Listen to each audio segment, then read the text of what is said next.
नमस्कार दोस्तों, देवभूमि उत्तराखंड मानव चेतना न्यूज में आप सबका स्वागत है। मैं हूं मायरा और आज हम पहुंचे हैं कामड़ी रोड। यहां पर हमारे साथ है नवीन कुमार सर, जो एक बिजनेसमैन के साथ साथ समाज सेवक है और एक बहुत बड़ी हस्ती भी है। तो आज हम उनसे आपको मिलाते हैं और मिलाने के साथ साथ उनसे जो हम सवाल करेंगे, सवालों के साथ साथ उनसे हम बात करते हुए आपको बताएंगे कि क्या क्या यहाँ पर क्षेत्र में जितनी भी समस्याएं हैं उनका कैसे निवारण हो सकता है। नमस्कार सर। नमस्कार जी। सर, हमारे चैनल पे आपका बहुत बहुत आने के लिए सभी दर्शकों का स्वागत है। Thank you. तो सर, जिस तरह से आपका नाम बहुत आगे आता है और आप एक समाज सेवक हैं, तो क्या लगता है आपने अपने क्षेत्र में या अलग क्षेत्रों में भी आपने किस तरह से विकास के कार्य किए, लोगों की किस तरह से सेवा की? देखो, ऐसा है कि विकास तो चारों तरफ हो ही रहा है। जब से मोदी सरकार आई है तो विकास का तो रफ्तार बहुत तेज हुई है। और हमारी जो माननीय विधायक हैं सुनीता कपूर जी, वो भी काफ़ी अपने क्षेत्र में काफ़ी हद तक मेहनत कर रही है, जिससे काफ़ी सुधार आया है। देखो, हर क्षेत्र में छोटी मोटी समस्याएं बनी रहती हैं। जैसे यहाँ पे भी कावली रोड पे समस्याएं थोड़ा ट्रैफिक की बनी रहती है, और जिस पर हमारे चौकी इधर जो हमारी कावली रोड चौकी है वो समय समय पर उचित कार्रवाई करती रहती है। थोड़ा सा अगर ठेलियों को नियमित करा जाए और इनके थोड़ा एरिए बांध दिए जाएँ, ये सड़कों पर ना रहे, तो थोड़ा ट्रैफिक को कंट्रोल होने में मदद की जाएगी। तो सर, क्या लगता है आपको, जिस तरह से बरसात का मौसम है और जगह जगह गड्ढे हैं, तो और सफाई की व्यवस्था बिल्कुल भी नहीं हो पा रही है और पानी भरने की उम्मीद से कहीं ना कोई घटना जरूर दिखाई दे रही है, तो क्या लगता है आपको, क्या कहना चाहेंगे? देखो, कावली रोड पे तो इस प्रकार की कोई समस्या है नहीं।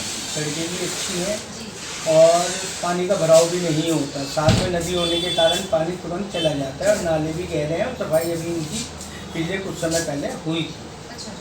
तो कावली रोड पे इस प्रकार की कोई समस्या नहीं है। कावली रोड पे सत्यापन की आवश्यकता है, क्योंकि यहाँ से पे बाहर का बहुत आदमी रहता है और जो एक एक कमरे में 20-20 आदमी रहते हैं, जो यहाँ पे झाड़ी मजदूरी का काम करते हैं। तो उनके सत्यापन की आवश्यकता है। उनके बारे में देखना चाहिए कि कहीं शहर में जो अप्रिय घटनाएं हो रही हैं उसमें ये लोग सम्मिलित तो नहीं है। सर, जिस तरह से यहाँ के पार्षद हैं, शायद मनोज यादव जी हैं, हाँ। तो क्या लगता है आपको, किस तरह के पार्षद हैं, कैसा व्यवहार है उनका? देखो, मनोज जी एक अच्छे पार्षद हैं और उनका व्यवहार सब लोगों के साथ बहुत ही विनम्र है और हर व्यक्ति से वो मिलते हैं और अब अपने क्षेत्र की जो जो समस्याएं हैं उस पर वह कार्य भी करते हैं। तो ऐसा कुछ नहीं है कि उनकी तरफ से किसी प्रकार की कोई शिकायत यहाँ पे किसी को होगी। पर ये क्षेत्र थोड़ा सा पिछड़ा क्षेत्र है, देहरादून का पिछड़ा क्षेत्र समझ लो आप, कि देहरादून जैसे एक डेवलप शहर में एक पिछड़ी रोड है। यहाँ पे समस्या ये है कि बिहारी जो मजदूरी करने के लिए आता है वो बहुत मात्रा में रहता है और शायद मुझे लगता नहीं कि सबका सत्यापन भी हुआ। अब वो अपने कारोबार भी कर रहे हैं, उन्होंने दुकानें भी खोल रखी हैं, तो मुझे लगता है कि उनके सत्यापन की बहुत आवश्यकता है। सर, जिस तरह से नशे का कारोबार बहुत तेजी से बढ़ रहा है, तो क्या आप सरकार से अपील करेंगे कि इसे किस तरह से रोका जाए? कहीं ना कहीं किसी फैमिली में कोई ना कोई युवा इस गिरफ्त में आ रहा है, तो क्या लगता है आपको, क्या कहना चाहेंगे? देखो, नशे का व्यापार तो पूरे देहरादून में ही फैला हुआ जी है बिल्कुल। और हमारा प्रशासन इस मामले में कार्रवाई भी बहुत कर रहा है। कावली रोड भी इसकी गिरफ्त में है। यहाँ पे भी काफ़ी होता है, शाम के समय यहाँ का माहौल बहुत ज़्यादा खराब हो जाता है। पुलिस गश्त भी करती है यहाँ पे, उसके बावजूद भी यहाँ का माहौल गाली गलौज और नशा करके सड़कों पे घूमना ये आम बात है।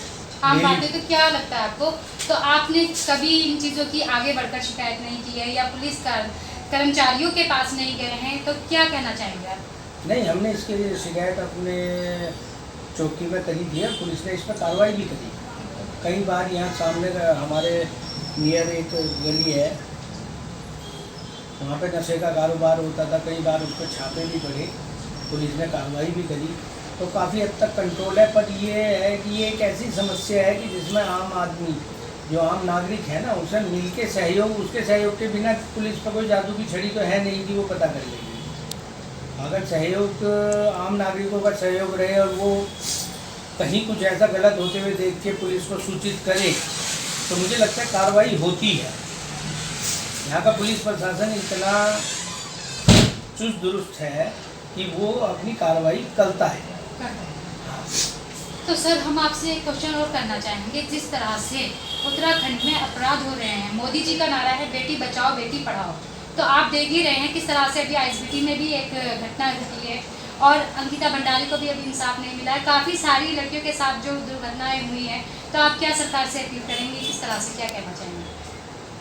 मैं सरकार से सिर्फ यही अपील करना चाहूँगा कि ऐसे मामलों में जल्दी निस्तारण हो केसों का और जिससे पीड़िता को न्याय मिल सके, और थोड़ा सा पुलिस गश्त और बढ़ा दी जाए। जो पुलिस मुखबर तंत्र होता है उसे एक्टिव रखा जाए और जब भी ऐसी घटनाओं पर रोक लगाई जा सकती है। और जैसे स्पा सेंटर्स वगैरह चल रहे हैं, इन पर भी थोड़ी रोक होनी चाहिए। कई स्पा सेंटरों में नैतिक कार्य हो रहे हैं, पुलिस ने भी पीछे उसमें छापेमारी भी करी थी, शायद ऋषिकेश पुलिस करी थी। तो पुलिस समय समय पे अगर विजिट करती रहे, सब चीज़ों का ध्यान करती रहे, तो मुझे नहीं लगता कि फिर अपराधों का ग्राफ इतना बढ़ेगा। यूपी में योगी जी की सरकार है और उत्तराखंड में धामी जी की सरकार है। सरकार तो प्रतिबद्ध है, क्राइम में तो पहले से कमी आई है। क्राइम ऐसा नहीं है कि पहले से कमी नहीं, क्राइम में तो पहले से कमी आई है। क्राइम ऐसा नहीं है कि पहले से कमी नहीं आई। हर आदमी डरने लगा है क्राइम करते हुए, पर थोड़ा पुलिस को मुस्तैदी की ज़रूरत है कि ये मुखबर तंत्र अच्छा रहे और अपना कार्य में स्पा सेंटर्स हो गए और हो गए, तो उन सब की समय समय पर जांच होती रहे, सत्यापन होते रहे, तो उससे यहाँ पे क्राइम में गिरावट आएगी। तो सर हम एक बात और जानना चाहेंगे आपसे, जिस तरह से कोरोना काल में काफ़ी हद तक लोगों पे परेशानियाँ आई हैं, तो क्या लगता है आपको कि अब जिस तरह से बरसात का भी टाइम है, तो क्या लगेगा आपको कि इस सारी चीज़ों से व्यापार में जीएसटी वगैरह जिस तरह से बढ़ा दी गई है, तो किस तरह से आप कहना चाहेंगे? देखो, सरकार जो फैसले ले रही है वो देश की उन्नति के लिए है। सरकार पे अगर पैसा होगा तो जब भी देश का विकास होगा। और रही जीएसटी का तो बहुत ही लंबे, काफ़ी 15-20 साल से चल रहा था प्रोसीजर लगने का। अब वो अच्छे भी है। इसमें सब दुकानदारों को, एक तो दुकानदारों को क्रेडिट का, किसी को क्रेडिट देते हैं उसकी गारंटी भी गवर्नमेंट ने दी है कि आपका पैसा नहीं मिलेगा। तो इन सब चीज़ों को देखते हुए लगता है कि सरकार के अच्छे कदम है इसमें जीएसटी वगैरह में। अब तो दिक्कतें तो कुछ लोगों का काम तो विरोध ही करना है सरकार के काम को लेकर, तो वो तो लगे पड़े कि भाई जो भी वो सरकार करेगी उसका विरोध करना है। तो ऐसा नहीं है, जो सरकार अच्छे कार्य कर दी है तो सराहनीय है। अब जैसे पलटन बाज़ार में सरकार ने व्यापारियों के यहाँ पे सब जगह फड़िया हटवाई, सब जितने भी कर्मचारी कार्य कर रहे थे, जो बाहर से आकर लोग अनाधिकृत रूप से कार्य कर रहे थे, सबको ले जाकर उनका सत्यापन कराया, उनका चरित्र प्रमाण पत्र करवा रही है, तो वो बहुत ही सराहनीय कदम है। सर जिस तरह से आज आपका नाम आगे आ रहा है, आपको जनता समाज सेवक के नाम से जानती है, तो किस तरह से आपने लोगों की आर्थिक सहायता की है? देखो, हमारा काम तो ये है कि किसी को भी अगर कोई किसी प्रकार की दिक्कत है तो वो हमसे संपर्क कर सकता है। और देखो, कोरोना काल में हमने काफ़ी राशन वगैरह वितरण कराया, जबकि ऐसा नहीं है कि हमें फ़ोटो खिंचवा के अपनी बैनर लगवाने का उस चीज़ का कोई शौक नहीं है। क्योंकि देखो, सेवा भाव क्या होता है? सेवा भाव वो होता है कि जिसमें लालच ना हो।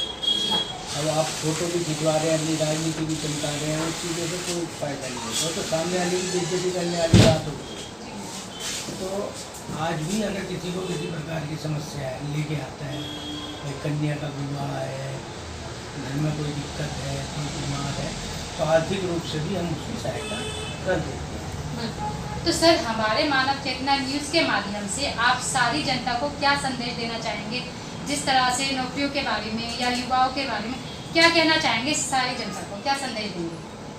देखिए, मैं तो यही कहना चाहूँगा कि नौकरियों से ज़्यादा अपने स्वयं व्यापार पे ध्यान दें और अपना खुद का कारोबार करें, जिससे आप जॉब जनरेट करने वाले लोग होंगे और उससे क्या होगा कि हमारे देश में जॉब जनरेट होगी। वही बात मोदी जी ने कही थी कि आप स्वयं का कार्य करिए, नौकरियों के पीछे मत भागिए, और जितनी अपॉर्चुनिटी स्वयं कार्य करने में होती है उतनी आपको नौकरी में नहीं मिल पाती। नौकरी में आप बंद जाते हैं, आप अपना टैलेंट भी नहीं दिखा सकते। तो जितने टैलेंटेड लोग हैं उनको सबको आगे बढ़ के अपना व्यापार करना चाहिए।